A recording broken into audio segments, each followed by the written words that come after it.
Hey everyone, and welcome to the new year. This is the first episode of 2018 on Criterion Connection. That's right. New year, new me, new cast. That's right. Joe, this is new Joe. New Joe. Joe died in a horrible blimp accident. We wish him nothing but the best in his future endeavors. And Godspeed, my friend. No, Joe's still alive. He's gonna be back. This was a special. This is like the Something Wild episode. This was one of those movies that when they said we're reviewing it, I had to do it because I'm such a huge fan. You know, I've loved the movie we're reviewing today. I've been about this movie. Like, it's been a huge part of my life, and I wanted to talk about it with you guys. And Wade, tell them what movie we're doing. It's the worst movie of all time. I disagree. I know you're kidding. Okay, this has recently been released on Criterion. I think it comes out this week. The Breakfast Club. That's right, 1985. Yeah. John Hughes, written and directed.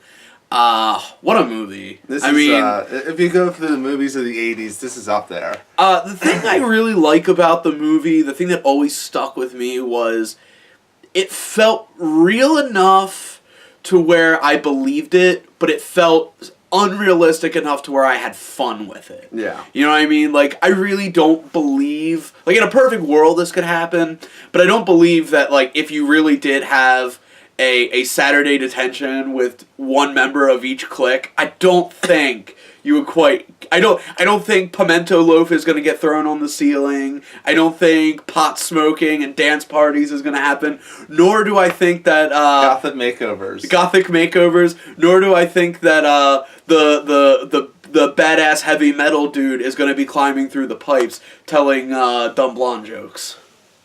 Yeah. But no, this movie is really good. So I've already said whether I'm gonna buy, rent, or skip. But the thing about this movie, so it takes place in Sherman, Illinois, which apparently does not exist. We learned this from Dogma.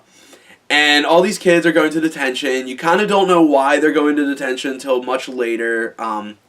Actually, I don't think we know why Claire went.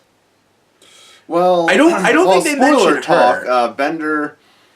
What did Bender do? Oh, he's just being Bender. No, I think he pulled the fire alarm or something. He did something like traditional like bully stuff.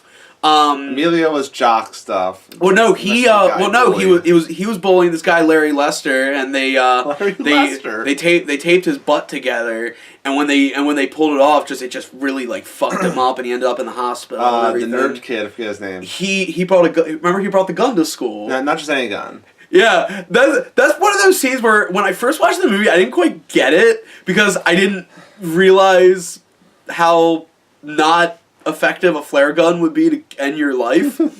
But yeah, like he's and it's this great emotional scene where he's just talking about how like the pressure of being the smart kid, because you know it's like when you perform anything at a higher level, there's a higher expectation. So like a C for an average student or a B for an average student might be a huge deal, but if you're constantly getting straight A's, A pluses, you know, top of the class, and you get one B or one C, to a lot of people, that's, you know, they look down on you, you know, just because of that one failure, and you know, it was just a really great example, and a not too over the top example of someone who lives under a lot of pressure, couldn't take it, and you know, tried to end their life, but you know. Obviously, it didn't work because he made it to detention. Yeah, and he did the paper. And he did write the paper. And Allison just had nothing to do. And like I think that was very fitting of her character. I mean, throughout the movie, you know, she's mostly quiet. She might make a noise here or there, but then as the movie progresses, you start realizing that like she's not maybe as weird as she comes off. It's more like she wants to be noticed because her parents don't acknowledge her. I just don't like the whole like she got the makeover. It changed everything about her. I don't like so Emilio can be with her. I don't like the makeover myself either, personally, and I know this is gonna sound weird. I thought she was cuter before.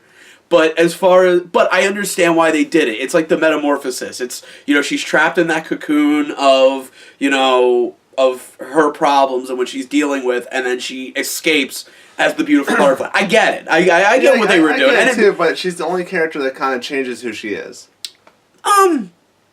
Maybe, but also remember, this is someone who, by the end of the movie, she's more open, and so she's trying to create an image that's more acceptable and or accessible to the other people. Whereas everyone else kind of like already has their cliques and their groups. She doesn't. So for her, it was kind of like, now I want to be more, I feel like it was more like being more presentable and everything like that. But everyone changed throughout the movie. I mean, look at Bender. I mean, he was like the most unaccepting person of anybody. He would turn on you on a dime if he felt at any point you were being a hypocrite. And then by the end of the movie, he still kind of does that, but, he's a little less harsh. He's a little more understanding, compassionate. He learns compassion throughout the movie. Claire learns to be a little more selfless and to think more about other people, hence the makeover. She didn't have to do it. You know what I mean? But it was more like helping other people. Emilio doesn't want to wrestle. Doesn't wrestle everyone he sees. Yeah, like he always wants to wrestle someone. Yeah, he kind of has to learn to he learns to mellow out and to deal with his problems, things like that. We already mentioned Allison and Brian. Just he's just Brian.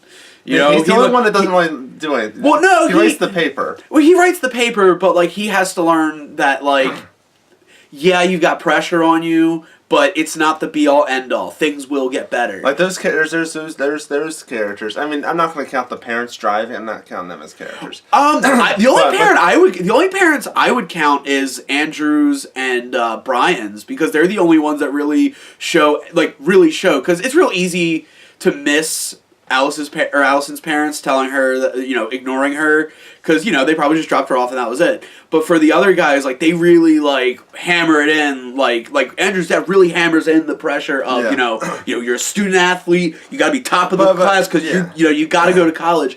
And then with Brian's mom, she's just a bitch to him. Claire's dad, he doesn't really do a whole lot. But it's mostly a central of 7 characters. There's the 5 kids, there's the principal, and then there's the janitor. The wise janitor. The wise janitor. This is the movie also, this is one of those movies, we don't see this anymore, of the simple villain, but he's not a villain, he's just the principal, he's the authority figure. He's not over the top. A lot of movies are a lot of comedies these days are very raunchy, it's kind of the villains aren't, they're too much, or too evil. This one's just a mean old man. He's more grounded. It's not, but what's interesting, he's not too over the top to where he's full-blown villain, to where when you see his lighter sides or you see him be human, it's not that weird. But he's also not sympathetic either, which I feel the sympathetic villain is something that's really getting overdone nowadays, because everyone wants to, because they think it's artsy, or they think it adds a layer. It doesn't add shit if you don't really do something interesting with it. But I like the fact that he's more of a realist. You know what I mean? He's a realistic character because, he's not for 2 months. 2 months. But because for the kids, he knows he's got to put up some kind of a facade for the kids so they don't walk all over him. He knows that. But when he takes it back and he's talking with his friend who's the janitor, you realize here's a guy who's just worried about being respected, a guy or who fears he's not being respected, a guy who he even worried, because the janitor helps him realize he's worried about what these kids think of him. He's worried that the kids don't like him, whether he wants to admit it or not. And also, that fear that he has of the future, because he knows that the next generation is going to be running the country, running everything. And I like the one thing where he's where he's talking to him, he's these kids are going to be taking care of you, taking care of me. And I think he says I wouldn't count on it. Yeah. Referring to the principal. And I was that's fucking heavy. When I heard that line proved to me as a teenager that nothing matters unless, you care. You know what I mean? Things that are set aside, family, friendship, whatever. If you don't believe in it or it doesn't matter to you, then that doesn't mean it doesn't mean shit in the long run. I don't know. That's the vibe I always got. But he is an interesting character, and he does have his funny moments, the 2 months I got you. Yeah. The ruckus. Everyone remembers the ruckus. But my favorite. Can you describe the ruckus? I like my favorite. There's 2. There's the one where he have the toilet seat cover stuck in his hits. There's that, but my absolute favorite moment is when Bender takes the screw out of the door. And he goes to sit down, the door closes, and he's asking why the door's closed. And so he tells Andrew to get up and put the magazine rack in front of the door to hold it open. And he's just like, that's very clever, sir. But what if there's a fire? And then he's like, you, move that. What are you doing? Like Andrew's told. Also, I like when he tries to use the chair first, and he's just like, he goes to use the chair, and he's just like, oh, ha! As soon as he puts his hands on his head, the door just flies and hits the door. And I love it. Like, seriously, like, this movie's just so good. They take Great, they have the dance scene. Let's not forget the dance scene's great when they all smoke, the reefer. Not Brian, Bender. Bender's pot, and like they all have this dance party where apparently pot smoke and yelling can break glass. We learned that. I love that this is one of the best I can remember 2 movies from the 80s where Anthony Michael Hall gets stoned and does that, yo man, that voice. Remember he does it in fucking Weird Science with like, you kicked me in my nuts, man. Like, I love that. The Dusty Rhodes? Does he do his best Dusty Rhodes impression? Doing Dusty Rhodes, man!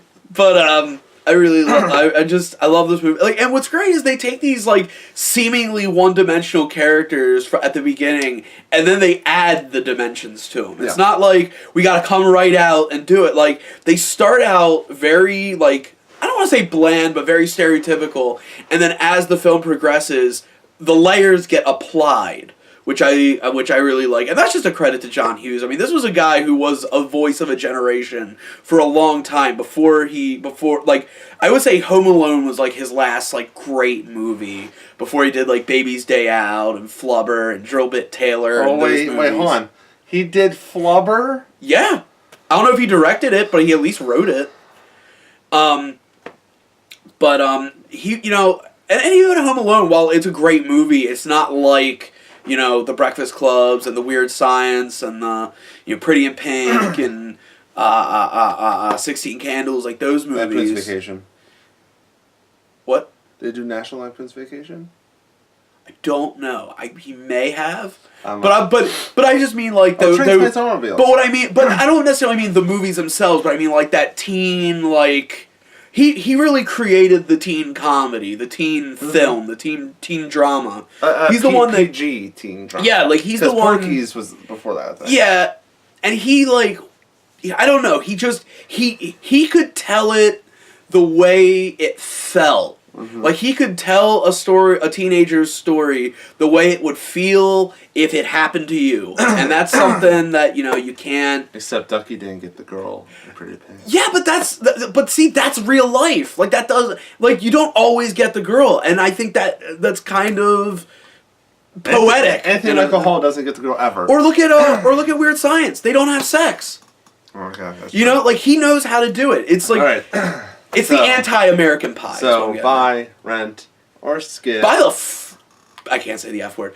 Buy the poop out of this movie. Watch it. You watch it over and over again. Every time you watch it, you find something new. You notice something. You laugh at something a little different, or you laugh at a different part that maybe you didn't laugh at before. You notice a part. You know, it's just a great movie. Any age, I think anybody can get something out of it. Wait. Oh. Mr. Wade? I'd say buy. It's like we haven't watched the Criterion version, so there's probably a lot of special features to it. Oh, I hope. Like, it's worth watching. Like, if you've never seen this movie, then what are you doing? Yeah, this is one of those movies. If you're watching Criterion Connection, you've never seen Breakfast Club, go watch Breakfast Club. Yeah, this movie's kind of like Ferris Bueller's Day Off for me in the sense of it's like you were never a teenager if you never saw these movies. Like once you've seen the movies, you were a teenager. Also, back to the principal. The principal is a little bit more realistic than the Ferris Bueller's Day Off principal. Well, yeah, absolutely. Because I don't think he would go chase these people in his free time. I just feel like Breakfast Club was the realistic approach, whereas Ferris Bueller's Day Off is the fantasy approach. Yeah. That's pretty good. Yeah. So what do you think, ladies and gentlemen? What do you think? Do you think there's any other John Hughes movies that should be on the Criterion Collection? Well, you got to message Criterion Collection. I can't really do anything about that. But anyway, just comment section below. Tell us any movies that you want us to watch. Any movies that you want Scott to guest star on. Next week we'll go back. It's gonna be Joe's gonna be back, and we're gonna have we have a whole slew of episodes planned for this month. So hit that subscribe button, and also be sure to follow us on Twitter at MinCondishMCP, Instagram MinCondish Productions, and that's about it on the plugs. And also, if I may, don't forget that breakfast is the most important meal of the day. And we didn't eat any breakfast today. No, we didn't. No, we didn't. So, but remember it, because I wanted to. Because I know you always try to do the puns, and it doesn't work out. So I wanted to do a pun that worked out.